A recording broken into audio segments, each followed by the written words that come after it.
Entrar en este tema para entender de una manera clara las caídas, las tácticas, la ilegalidad y el engaño. Ilegalidad, pastor, pero si no vamos a tocar nada de leyes. Sí, hay una legalidad sobre nuestra vida a nivel espiritual y sobre quien tenga la legalidad sobre nuestra vida va a ser el que va a poder dominar o mandar sobre nuestras vidas. Ahora, el conflicto espiritual, tendríamos que empezar por el principio de todo. ¿Cuándo empieza el conflicto espiritual? ¿Cuándo empieza la guerra espiritual? ¿Quién es el enemigo? ¿Cómo actúa el enemigo? Y claro, todo el mundo se puede ir a Adán y Eva y decir, bueno, Adán fue el que hizo caso a esa mujer que lo engañó. Y todo el conflicto empezó por Eva. No, el conflicto empezó antes de que la tierra estuviera de alguna manera ordenada y que ya estuviéramos el ser humano en ella. El conflicto empezó mucho antes, empezó en el cielo, y hay un versículo que está en Isaías 14, 12 y vamos a leerlo en esta tarde. Luego vamos a ir también a Apocalipsis, pero primero Isaías 14, 12. Y aquí vemos algo muy claro, dice: como caíste del cielo, oh lucero, hijo de la mañana, cortado fuiste por tierra, tú que debilitabas a las naciones. Y si nos vamos a Apocalipsis 12, 9, dice Apocalipsis 12, 9. Vale, y dice: y fue lanzado fuera el gran dragón, la serpiente antigua, que se llama Diablo y Satanás, el cual engañaba, ¿qué dice? Al mundo entero. ¿Tú estás dentro del mundo? Pues él vino a engañarte. Él vino a engañarte a ti. Y no puedes enfrentar a un enemigo que no tienes el entendimiento de quién es y cómo actúa. Es imposible que te enfrentes al enemigo si no sabes cómo funciona o cómo se mueve en lo espiritual y también en lo natural. Y hay algo que estaba leyendo sobre este tema y intentaba hacerme una imagen mental para poderlo decir sin tenerlo que leer. Y todo mundo espiritual o toda guerra espiritual tiene una raíz histórica, tiene una estructura espiritual y tiene también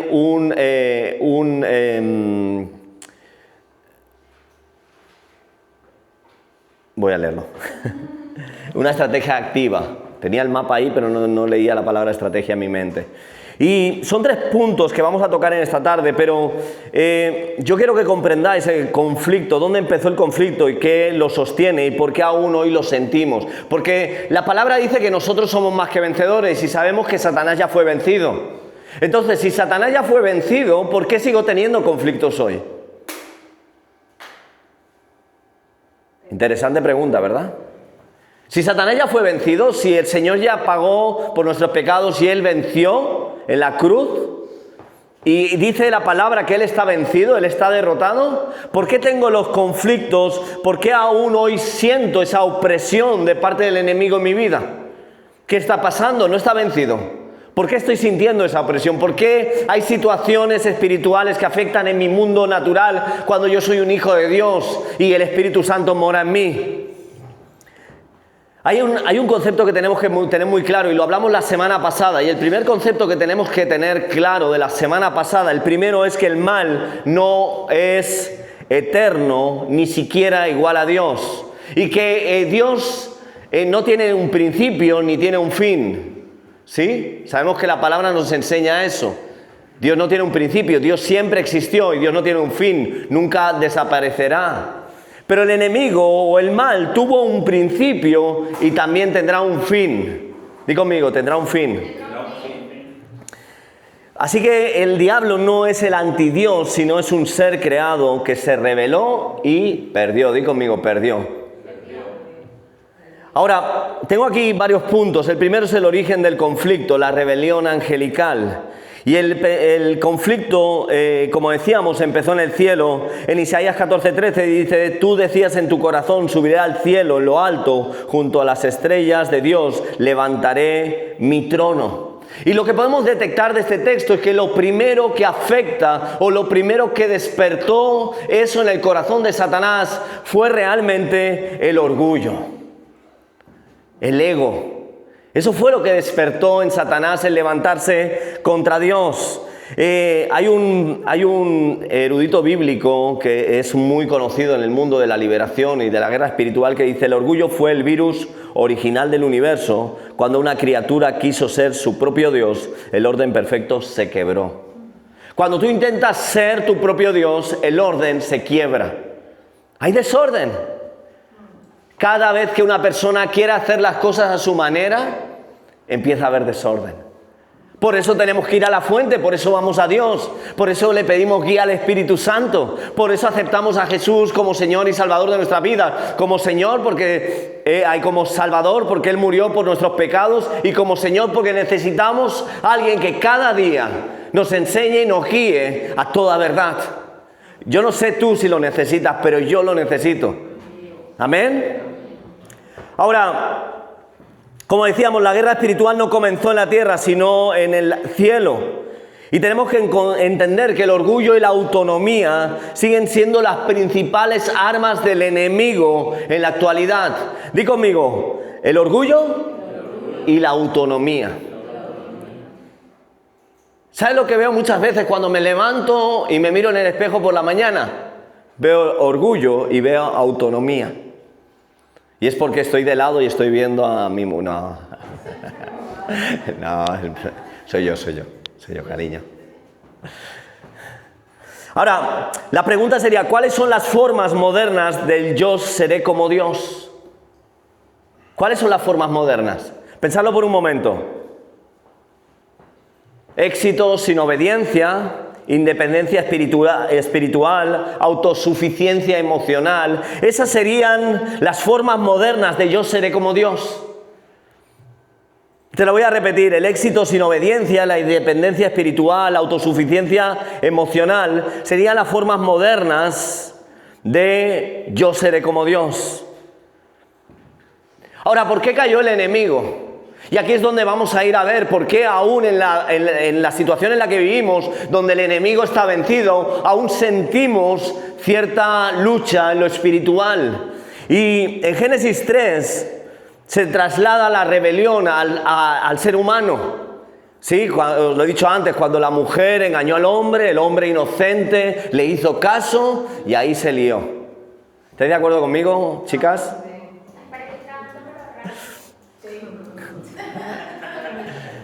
Pero vemos que la serpiente introduce la duda sobre la bondad y la palabra de Dios. Es lo que hace, empieza a generar duda ¿de qué? De lo que Dios dijo a Adán y Eva. Y fijaros la pregunta: ¿con qué Dios os ha dicho? Dijo la serpiente. Y Él va a seguir viniendo sobre nuestras vidas, creando duda de todo aquello que hay alrededor, que Dios puso o que Dios está dirigiendo para llevarnos a nuestro propósito. Él va a seguir trayendo duda. ¿Por qué? Porque sabe que le funcionó. La rebeldía es lo que nació en su corazón. El ego nació en su corazón cuando él se rebeló contra Dios. Y luego, cuando ya está el ser humano, él sabe que atacándolo, y la estrategia fue un ataque, no fue un ataque directo, fue manipulación. Él empezó a crear dudas en el corazón de Adán y Eva. Él no atacó de una manera directa. Él empezó a atacar a los pensamientos. ¿Te suena eso? Él intenta atacar a nuestros pensamientos. La palabra dice que Él manda dardos de fuego. ¿A dónde? A nuestra mente. Hay un libro de Joyce Meyer que dice la batalla de la mente. Os lo recomiendo. El campo de la batalla de la mente. Y es muy bueno. Y habla de eso. Constantemente el enemigo sabe que la estrategia le sirvió para que el pecado entrara en el mundo. Y sabe que constantemente, si él manda pensamientos, dardos de fuego a nuestra mente, va a conseguir llevarnos a donde él quiera. A no ser que estemos completamente enfocados y sujetos a Dios. Así que el enemigo va a intentar de una y otra manera desenfocarnos o desconectarnos de Dios. ¿Cómo? Distorsionando la verdad y para alterar ¿qué? La conducta. Y ahora lo veremos porque es súper interesante cómo trabaja nuestra mente cuando el enemigo manda un dardo de fuego. Satanás no puede quitarte la autoridad que Dios te dio, pero puede lograr que no la uses. ¿Me has oído? Satanás no te puede quitar la autoridad que Dios te dio, pero te puede distraer, puede lograr que no uses esa autoridad que Dios te dio. Y la desobediencia del hombre fue la que abrió una puerta legal al enemigo. Desde entonces, el pecado introduce desorden, miedo y esclavitud espiritual. Fijaros lo que pasó, o fijaros lo que pasa en nuestras vidas. El Señor es nuestro Señor, amén, valga la redundancia. Él venció a Satanás. Entonces, ¿cómo puede ser que el enemigo juegue conmigo? Porque tú le estás dando un derecho legal que él no tiene, entregándole partes de tu vida. Sabemos que un cristiano no puede estar endemoniado, pero sabemos que Satanás puede controlar áreas de nuestra vida porque le damos el derecho legal de tomar ese lugar. Tú le estás dando los permisos. Él no tiene permiso, pero tú le estás dando los permisos. El Señor te creó con libre albedrío, te dio con la capacidad de tomar las decisiones y decidir lo que quieres para tu vida. Y tú le estás dando un derecho legal al enemigo para que tome posesión de áreas de tu vida. Luego veremos cómo se abren esas puertas y cómo le damos al enemigo autoridad legal para que él tome ese lugar. ¿Y sabéis por qué? Porque el enemigo siempre busca legalidad espiritual. Necesita que el hombre abra la puerta, si no, no puede entrar. Él no puede entrar si tú no le abres la puerta. Estoy hablando de creyentes, ¿sí? Un pensamiento que dejas entrar en tu mente se convierte en una fortaleza. Una emoción mal gestionada se transforma en esclavitud. ¿Cuántas veces dejamos entrar un pensamiento que acaba tomando control de nuestra mente y al final nos hace hacer una lectura distorsionada de lo que estamos viendo? Y eso nos pasa muchas veces con las personas que tenemos alrededor. Tenemos una situación, porque aquí el que no cojea ranquea. El que esté libre de pecado que tira la primera piedra. Y entonces pasa una situación. Y vivimos esa situación y entonces nuestra mente se abre y empieza el enemigo a traer pensamientos. ¿Has visto? Lo hizo por aquello, lo hizo por esto. Y tú empiezas a anidar esos pensamientos que el enemigo está poniendo en tu mente hasta que los crees y los tomas como si fueran tuyos. Carlos Catari dice que el enemigo no viene con una voz horrorosa y te dice yo soy el enemigo y quiero. No, el enemigo viene con pensamientos que nacen en nuestra propia mente, que creemos que somos nosotros mismos. Así él logra engañarnos. Él logra tomar un lugar que no le corresponde. Porque si fuera el enemigo con una voz horrible que nos dijera tienes que hacer esto, le dirías, oye, que te he pillado. Pero es un pensamiento, es un dardo de fuego que entra en nuestras mentes y entonces nosotros empezamos a dejarle anidar, empezamos a darle lugar y el enemigo toma lugar en ese pensamiento, toma lugar en nuestra mente y entonces empezamos a ver a la persona conforme ese pensamiento que el enemigo ha anidado en nosotros. Y esa persona que a lo mejor amábamos o esa persona a lo mejor que teníamos en buena consideración, de golpe se convierte en nuestro peor enemigo. Nuestra mente nos dice, esa persona es nuestro enemigo. Y todo es porque el enemigo, el diablo, ha puesto ese pensamiento en nuestras mentes. Porque la palabra dice que no tenemos lucha, y lo vimos la semana pasada, no tenemos lucha contra carne ni sangre. Y ahora veremos un poquito qué son los principados, las potestades, los gobernadores. Sí, ahora lo veremos. Ahora, como decía, el enemigo, su naturaleza y cómo se organiza. Y aquí es donde vamos a ver esto.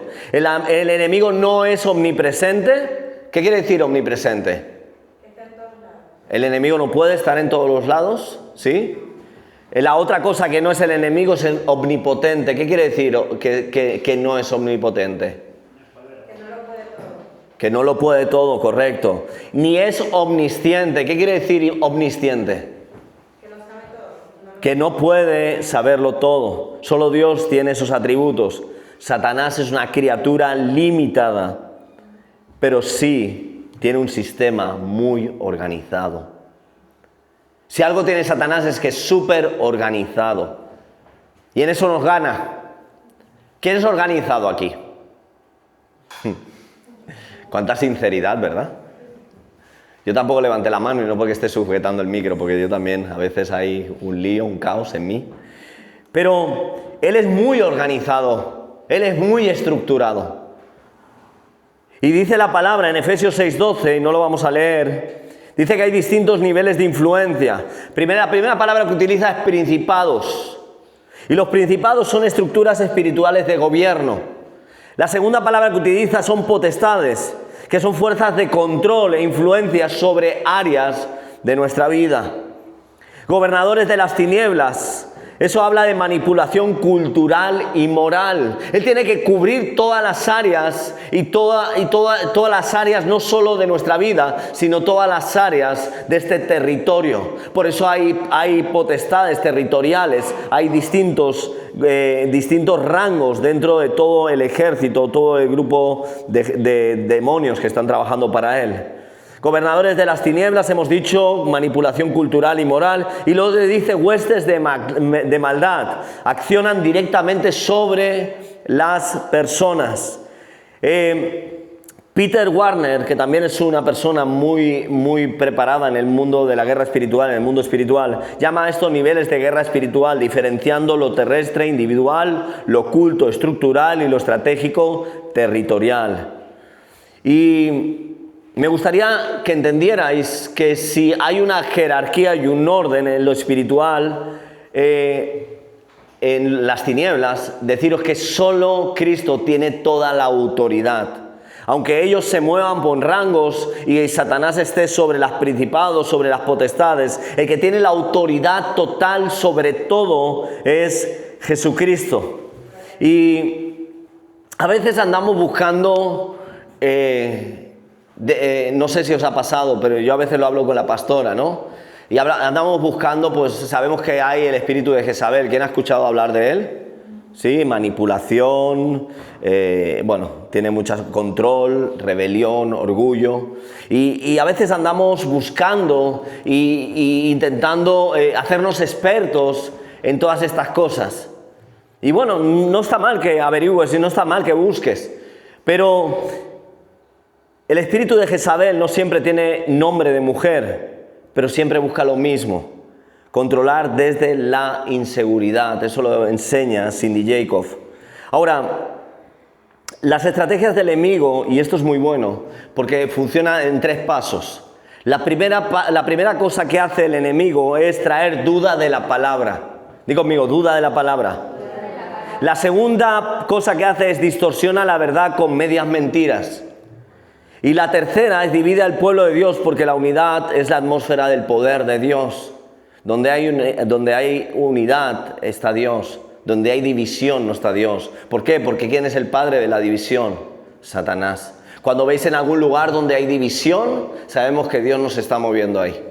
Hace unos días estaba, el miércoles concretamente, que N se reía de mí porque vio la foto. Estuve con unos pastores de aquí de Barcelona. Me invitaron a... Conmigo, vale. Y me fui a jugar al pádel, me invitaron a jugar al pádel. No había jugado al pádel en mi vida y hacía mucho tiempo que no hacía deporte. Y fui a jugar al pádel el miércoles con 4 pastores. Había una unción en el lugar. 4 pastores y yo, ¿no? Y estábamos ahí jugando, que por cierto, casi me muero, sí, literalmente, porque el corazón parecía que me iba a salir por la boca. Y estábamos hablando, y entonces me senté al lado de un pastor de una iglesia bastante grande aquí en Barcelona. Y me decía, estábamos hablando un poquito de todo. Y entonces me dice, mira, yo ahora hace muy poquito se me fueron casi 40 personas de la iglesia a través de una persona que era una persona muy cercana a mí. Era uno de los líderes que estaba más cerca de mí. Y me lo contaba con una pena, con un sentimiento. No de porque se le habían ido 40 ovejas, sino de esa traición de esa persona tan cercana. Y la división nunca viene de parte de Dios. La división nunca viene de parte de Dios. Yo le doy gracias a Dios que nunca he tenido que vivir una división, ni tampoco la he visto en nuestra iglesia, pero la división nunca viene de parte de Dios. Y división me refiero a que tú te puedes ir a otra iglesia en un momento dado porque no te sientes identificado. Esa palabra es un poco complicada. Yo creo que una persona, y voy a abrir mi corazón, yo creo que una persona se puede ir de la iglesia cuando hay una falsa doctrina o hay algo que está mal interiormente en la iglesia. Pero creo que sentirse o no identificado realmente no sería un motivo de marcharte de la iglesia. Creo que Dios te pone en tu iglesia y tú te desarrollas en tu iglesia. Y si hay algo grave a nivel doctrinal, alguna falta a nivel doctrinal, entiendo que una persona se vaya de la iglesia. Pero si no, estás cortando o retrasando el proceso de Dios en tu vida. ¿Qué quiero decir con eso? Que si tú me vienes un día a la oficina, como he vivido ya varias veces, y me dices, mira, pastor, de algunas personas, me voy de la iglesia, estoy súper contento con ustedes, una persona nos dijo, estoy súper contento con ustedes, son los mejores pastores, con ustedes he aprendido a amar de verdad y me he sentido amado de verdad, pero me voy. Y yo dije, ok, vale. Dije, el argumento no pega para irte, pero bueno, ok, vete. Lo que está pasando en esa situación, y sabe la persona que tiene las puertas abiertas de la iglesia, va a poder volver cuando quiera, porque aquí no marcamos a las personas porque se van, sino que entendemos que está viviendo un proceso. ¿Qué quiero decir con eso? Tú te vas porque crees que te tienes que ir y te vas a otro lugar. ¿Y Dios, quién te acompaña? Dios va contigo. ¿Por qué? Porque eres un hijo de Dios. Y Dios va contigo a ese lugar. Y Dios va a seguir trabajando contigo y va a seguir intentando moldearte en aquellas cosas que no te dejaste moldear en el lugar donde estabas. Y llegará un momento que o cedes tú o Dios no te va a dejar de perseguir. Entonces yo he escuchado de algunas personas que se han ido a otro lugar y se han ido de una manera incorrecta en cuanto que realmente no tenían por qué haberse marchado, y luego en un futuro esas personas han dejado moldearse por Dios, han crecido en ese lugar y han dado fruto. Y le doy gloria a Dios. ¿Amén? ¿Amén? Porque si tú estás aquí y si oyes mi voz y no oyes a tu pastor, yo creo que tienes que... Creo que si tú te vas a otro lugar, una persona una vez se marchó de aquí y me acuerdo que la persona me explicó una mala experiencia que había tenido con un líder y me dijo que no podía confiar en el liderazgo, le costaba mucho confiar en el liderazgo. Y un día me dice, mira, pastor, nosotros nos vamos, estábamos súper bien aquí, la verdad que no tenemos nada en contra de la iglesia, pero sentimos de parte de Dios que nos tenemos que ir. Y yo le dije, bueno, pues donde manda patrón no manda marinero. Si Dios te lo ha dicho, pues ala, no pasa nada. Entonces yo le dije algo a esta persona, le dije, mira, cuando vayas a otro lugar, lo que sí que te voy a pedir es que la no confianza que has tenido en mí, porque no hemos tenido ese acercamiento y no has abierto tu corazón, que lo puedas tener con el pastor en el lugar donde vayas. Porque tú tienes que pasar un proceso de sanidad. Todos tenemos que pasar un proceso de sanidad, ¿amén? Entonces, cuando vayas a ese lugar y estés con este pastor, me gustaría que te conectaras a tope con él y pudieras abrir tu corazón para ser procesado por Dios y poder ser sanado. ¿Amén? Así que cuando alguien se va de aquí, lo bendecimos. ¿Amén? Y si alguien vuelve de aquí, le mostramos que lo amamos. ¿Amén? Duda, viene la duda de la palabra, distorsiona la verdad con mentiras y divide al pueblo. Satanás no teme a una iglesia grande, teme a una iglesia unida. Si nosotros conseguimos como iglesia unirnos, como iglesia ser uno, el enemigo va a temblar. Cuando nosotros decidimos formar parte de la iglesia, pero no solo formar parte de la iglesia, sino ser parte en todo aquello que la iglesia está haciendo, ahí el enemigo empieza a temblar. El enemigo no tiembla porque vengas un domingo, te sientes aquí, escuches la palabra y luego te vayas. El enemigo no tiembla por eso. El enemigo tiembla cuando lo que recibiste el domingo lo pones en práctica, te activas y empiezas a avanzar en el nombre de Jesús. Amén. Estrategias comunes del enemigo, una de ellas es la distracción, mantener al creyente ocupado para que no ore. ¿Te ha pasado? El enemigo viene trayendo distracción, no quiere que ores, porque sabe que la oración es una herramienta, es una arma poderosa de parte de Dios. Luego, ¿qué hace también? El enemigo no solo te distrae, sino que el enemigo te viene con el sentimiento de culpa. ¿Y sabes cómo viene muchas veces el sentimiento de culpa? Muchas veces venimos a la iglesia. El domingo lo estaba hablando con una pareja que viene puntualmente. Y me dijo, pastor, queremos ponernos firmes y queremos asistir a la iglesia y queremos ser constantes en venir a la iglesia. Buenas tardes. Y queremos ser constantes con venir a la iglesia. Y le dije, oye, me parece súper bien, yo creo que eso es lo que Dios nos está pidiendo a todos, no solo a vosotros, pero quiero que sepáis algo. Vosotros ahora estáis proclamando algo delante de mí. Estáis diciendo que queréis venir a la iglesia, que os queréis comprometer, que realmente sabéis que eso es lo correcto, venir, asistir, ser parte del cuerpo. Pero el enemigo va a venir a vuestra mente y en el momento en que un domingo no vengáis, después de haber hablado conmigo, o no vengáis 2 domingos, el enemigo va a venir y os va a decir, oye, le dijiste al pastor que ibas a ir y llevas 2-3 semanas sin ir, ¿ahora vas a ir? ¿Para qué? Y el enemigo trabaja así. Y yo le dije, cuando el enemigo venga con estos pensamientos, porque sé que el enemigo va a venir con estos pensamientos, echarlos fuera en el nombre de Jesús, porque cuando vosotros entréis por esa puerta, lo único que vais a tener de parte mía es un buen abrazo. No mío solo, de toda la iglesia. ¿Amén? Porque somos una iglesia de abrazarnos y querernos mucho, ¿verdad? Así que la distracción, la culpa, el aislamiento, el enemigo es un experto en aislarnos, es un experto en coger y apartarnos del grupo, como los depredadores en los documentales, y lo hemos hablado una vez, los documentales cuando vemos un león o vemos un depredador en la sabana, lo primero que hace es apartar a la presa del grupo. Y cuando ha conseguido apartar a la presa del grupo, entonces lo que hace es atacar a la presa.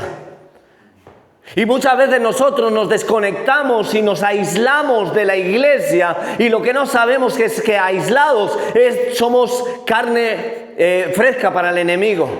Somos carne accesible para el enemigo.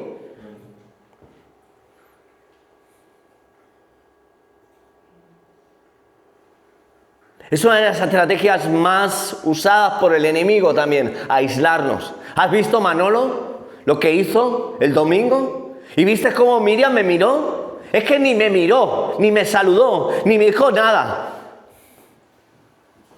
Pastora, yo creo que Miriam tiene algo en contra de mí. Y si Miriam tiene algo en contra de mí, prefiero no venir a la iglesia. Porque para ver su cara cada domingo, la cara que me pone, yo no vengo más. Ya seguiría la iglesia por internet, por redes sociales, pero es que yo no puedo, porque es que me mira, pastora, de una manera. Es que pasó por mi lado y ni me saludó. El otro día estaba en la maquinista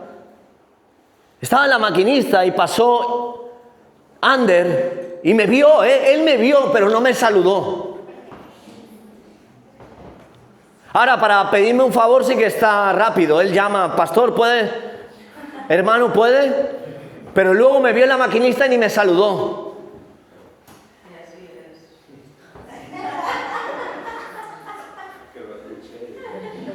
Claro. ¿Y sabes por qué? Porque es muy tacaño y no me quería invitar a un café. Pero a veces, estoy poniendo un ejemplo, pero a veces esos pensamientos nos vienen. ¿Sabes cómo se cambian esos pensamientos? Cuando veas a alguien por la calle, cuando veas a alguien por la maquinista, o Diagonal Mar, o donde sea que te vayas a comprar la ropa y a gastarte los dineros, ¿sí? Si ves a un hermano, acércate y salúdale. Y pregúntale cómo está. Y a lo mejor vas a tener una mejor conversación con ese hermano en un centro comercial que en la iglesia, que hay tanta gente y a veces no tienes tiempo ni de saludar. Si alguien no te saluda cuando llegas a la iglesia, acércate y salúdalo tú. Es que no me sonríes, sonríele tú. Acciona. El enemigo quiere que te aísles. Y cuando el enemigo quiere que te aísles, vas a ver todo lo peor de todas las personas que te rodean. Ahora está atacando muy fuerte a los matrimonios, incluso a los matrimonios cristianos.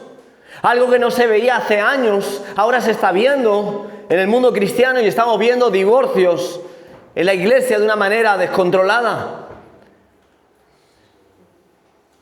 Porque el enemigo ha venido a matar, hurtar, destruirlo, lo quiere reventar todo. Y luego, aparte del aislamiento, también utiliza el engaño emocional. ¿Y qué es el engaño emocional? Usar heridas del pasado para debilitarte en el presente. Y a veces son heridas que ya el Señor ha trabajado en ellas, pero el enemigo te hace pensar que eso sigue ahí, que esa herida sigue abierta. Y entonces bajo esa herida tú te empiezas a mover y empiezas a debilitarte.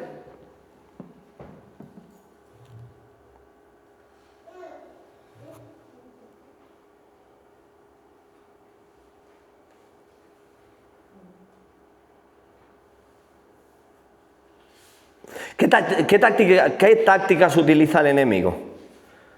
¿Me podéis decir alguna?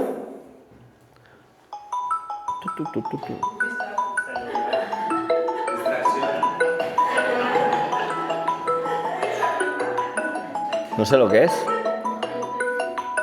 No sé lo que es. Además es que no sé lo que es porque... No sé, no, era como una llamada. Señor, dime. ¿Qué utiliza el enemigo? Sí, pero hablarme específicamente. La mentira, el engaño, la acusación, ¿qué más? El temor, el miedo. Las inseguridades. Sí, las inseguridades. El temor. La religiosidad. ¿Qué más? El temor. El temor, el control, la manipulación, la seducción. ¿Sí? La división, la rebelión, la hechicería, la adivinación, el orgullo, los temores, la tentación, la culpa, el desánimo, la duda de la palabra de Dios. ¿O tú nunca has dudado de la palabra?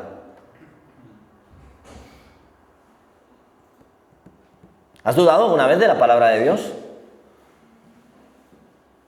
¿Alguna vez has dudado de lo que Dios dice? A lo mejor la situación que en ese momento estás viviendo te ha llevado humanamente a dudar de Dios. Vosotros sabéis que, muchos de vosotros sabéis que yo en el 2024 pasé una situación económica muy difícil. Yo estaba súper enfadado con Dios. Y ante esa situación económica tan difícil, ¿cómo yo iba a decir que Dios es mi proveedor? ¿Entraron dudas en mi mente de que Dios podía proveer cuando yo estaba en una crisis económica tremenda? Sí, claro. Porque pasaban los días, pasaban las semanas y no sucedía nada. Y me ponía a buscar a Dios y Dios no me decía nada. Y me ponía en tiempos y no sentía nada. ¿Os ha pasado alguna vez? Y eso genera dudas en tu corazón. Eso puede generar dudas. Ahora, ¿cómo se rompen los derechos que el enemigo tiene sobre nosotros en muchas áreas de nuestra vida? Porque hemos dicho que cuando Cristo murió y resucitó, se revocaron todos los derechos o toda la autoridad legal del enemigo sobre nuestra vida. Y lo vemos en Colosenses capítulo 2, versículo 14. Lo vamos a leer esta tarde. Colosenses 2, 14.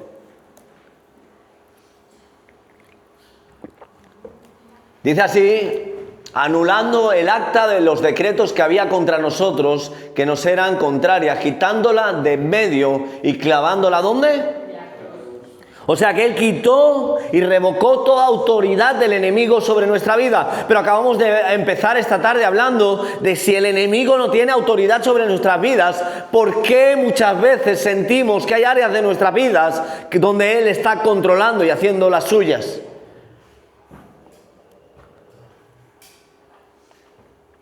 Y hay muchos factores, el pecado, la mentira, y todo eso le abre puertas al enemigo. Y hay una palabra, hay una frase muy famosa de Kraft, que es también un especialista o una persona que ha estudiado mucho sobre guerra espiritual. Dice: el enemigo no puede poseer al creyente, pero sí puede tener acceso a áreas que éste le entrega por descuido. El enemigo no puede poseer al creyente, pero sí puede tener acceso en áreas que éste le entrega. Escúchame bien, le entrega por descuido. Por eso la guerra espiritual no solo se gana con oración, sino con obediencia continua. Di conmigo, obediencia continua. La victoria se mantiene cerrando la puerta mediante confesión, perdón y restauración en nuestra vida. Y tenemos que detectar esas puertas abiertas.